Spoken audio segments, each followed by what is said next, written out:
Welcome back to the Jatai Academy. I'm Russell Mays, Director of Content for Jatai. Today we're going to be doing a G.I. Jane inspired buzz cut, like a military kind of haircut, and we're going to use this as an opportunity to take it into a technical deep dive of scissor-over-comb. It'll give us an opportunity to practice. We're going to cover all the key points, how to move the scissor, how to move the comb, what kind of scissor you want, how to apply it, and when to take a break. So let's get started. So the first thing I want to start with is my scissor. I'm going to use my Jatai Tokyo scissor. This is a 6-inch scissor. Longer scissors work better for doing scissor over comb. Sometimes a fatter blade works well when you're trying to just motor hair off, but I find a good basic normal scissor that's not too thick or not too thin, but long enough gives me all the options that I need for being able to do scissor over comb well. The next thing I need to pay attention to is how you hold your comb. Holding your comb properly will enable you to do better scissor over comb, more smoother, and apply the technique much faster. So I'm going to start by taking the butt of the comb, putting it right in the crotch of my pinky. I'm going to put my thumb and forefinger on the spine and the teeth side of the comb. Now this way I can rotate my comb back and forth, and it allows me to get into a rhythm as I start to go up and down. And as you start going over this, you're going to go over this a lot of times. So this enables me to have a nice smooth scissor flow and enable me to focus on what's being cut, not on the comb itself. So the first thing we want to do is go through, and I'm going to lay the comb against the head, pull it out a little bit, and just cut this across. I'm doing a very crude cut. I'll move up maybe a ½ inch, maybe a ¼ inch, as I go up the head straight this way until I run out of hair. Now, you're going to see little lines in it, and that's okay. I'm not worried about it being perfectly flawless at this point. I want to go through and get that extra length off so I don't have to waste my time going through and cutting all of my length off. And I'll just attack this horizontally across the back and just go up and out. Follow us on your favorite social media at Jatai Feather. Now at this point, I want to go through and start really cutting it short. At the bottom, I'm going to cut it the width of the comb. As I go up, the comb is slowly going to start to come off of the head just slightly as I go up and round it to the crown. Comb down, start low, put my comb in, follow the head, put my scissor in. Same width as the comb, so whatever the comb width is, that's going to be the length that I leave. Once I get about right here, that comb starts to leave the head as I come up and out. Now I start to get a nice smooth transition as I'm going from against the head to away from the head. I'm not worried about all the little scissor lines that I have right now. I'm starting to whittle the shape down. So I start very crude with maybe 5 or 6 passes, and then as I continue up the head, I go maybe 15 passes, and by the time I'm finished, I will probably have gone over this a couple of 100 times with my scissor as I start to work up the back of the head, and I'm working to the ear.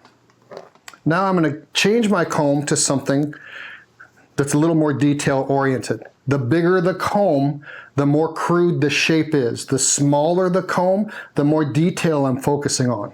So now I'll start and do exactly the same methodology I was doing before, but this time I'm going to go through and scissor it a hell of a lot more. So as I start low, I'm following the head shape as I slowly come up, and once I hit the occipital bone, I start to come away from the head a little bit. After I've got that section done through there, I'll go through and do the next section, and the next section, and the next section all the way over. And what you should see is a light dusting of small little baby hairs that are going to land on your hand. As I get to the occipital bone, I start to come out from the head a little bit. And what I'm looking for is this very, very light dusting of hair. I want it to be almost fur-like, so that way I can be assured that I'm getting a nice detailed cut. When I'm focusing on scissor over comb, it's less about how much hair I take off and if I can see it, as much as I get into a rhythm of going through and cutting my shape, and I hear the scissor cutting, because sometimes the amount of hair that gets cut off is so small that you can't see it, and it starts to fine-tune the shape. And when it gets really fine-tuned, I'll see something that looks like a little bit of a line, right? But I can't judge how much hair I'm going to cut off. Where I'm used to cutting in my fingers, I can see how much I'm cutting.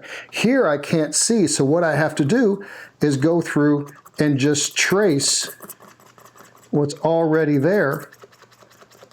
And once I trace that line, anything that sticks out that's not supposed to be there will get cut off.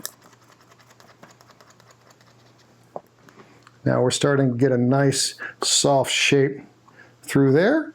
And I'm going to go through and do the same thing on the other side. That's looking pretty good through there. I'm liking the way that that's looking, and that didn't take me too long. So now let's continue our tapering into the sides of the head.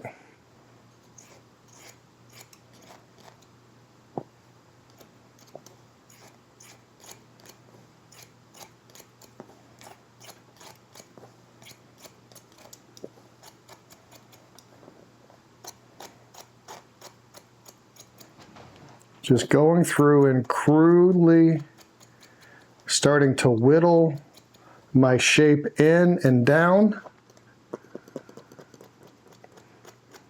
against the head. And once the head starts to round, then the comb will come off of the head slightly as I work up and over. Once I got that shape done, I got that down to where I feel that that's as good as I can get with my big comb. Then I will go in with my smaller comb and smooth that out and tighten that. Now, why don't I just go with the small comb in the first place? Because it's too hard to deal with that much hair. The longer the teeth are on the comb, the more hair that I can deal with. The smaller the teeth are on the comb, the less hair I can deal with, and it forces me to deal with smaller sections of hair. Start here at the bottom. If I need to, come under the ear. Get the motor running. And slowly start to go up. As the head starts to round, I leave the comb from the head and start to round the shape out a little bit. I will generally do this right to the mastoid. Very good. Now, once I've got this done and this done, you'll notice I got this little transition here between the front and the back. So when that happens, I'm going to tilt the head. We've got this hairline and this hairline, which is parallel. So now I'm going to go through parallel to that and work that up and out. What that does is that allows me to still follow the head shape and then continue to work that up and out.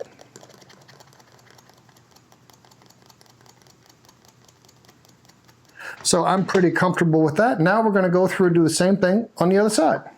All right, so now we're going to start here on the top and in the front. I'm going to take this section, pull it back just a little bit so I leave a little bit of length right here at the front, and just crudely start to remove, come on baby, my length up here on the top. And I'll do that until I get to the crown. Next section.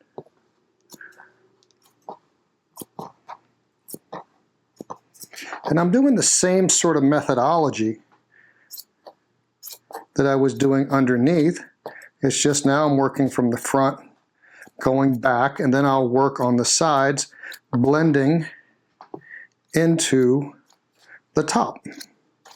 but I just want to get a rough shape of all this hair on top being cut short.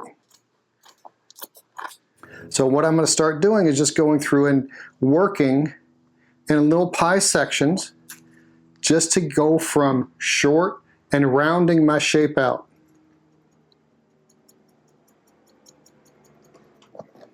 Cut that up and over. Give us a thumbs up, click subscribe, and the notification bell to be notified of future Jatai Academy content. As I get close to everything being dialed in like I want, I can go through and then freehand over the shape just to get those little whispers of hair off. But I want to be very, very mindful and conscientious, because as I start to tire out, I don't want my hands to start shaking, and then I end up cutting a hole in the haircut, and then I have to go back in and recut the whole thing around it because I got sloppy near the end. And that's usually when things are getting dialed in, where you have a momentary loss of muscular coordination, and the next thing you know, boom, there's a hole. When you first start doing scissor over comb, it's going to be rough on your hands, and your hands are going to cramp, your thumbs are going to cramp. You know, it's not going to be pretty. So I want to work a little bit, and if my hand starts cramping, I'll take a break. And it's okay. You don't have to power through it. I mean, I've got 30-something years of experience, and my hands are strong from all the years of doing this. And your hands will be too when you're doing it as long as I have and as much as I have.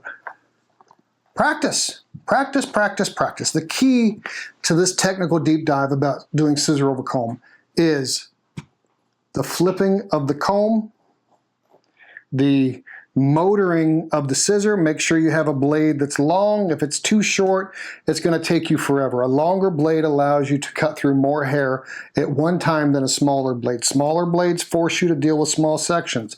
Larger blades, you can deal with larger sections. And then just follow the shape and follow your guide and keep dialing it in and dialing it in and dialing it in until you get everything nice and smooth like you want. You look very G.I. Jane.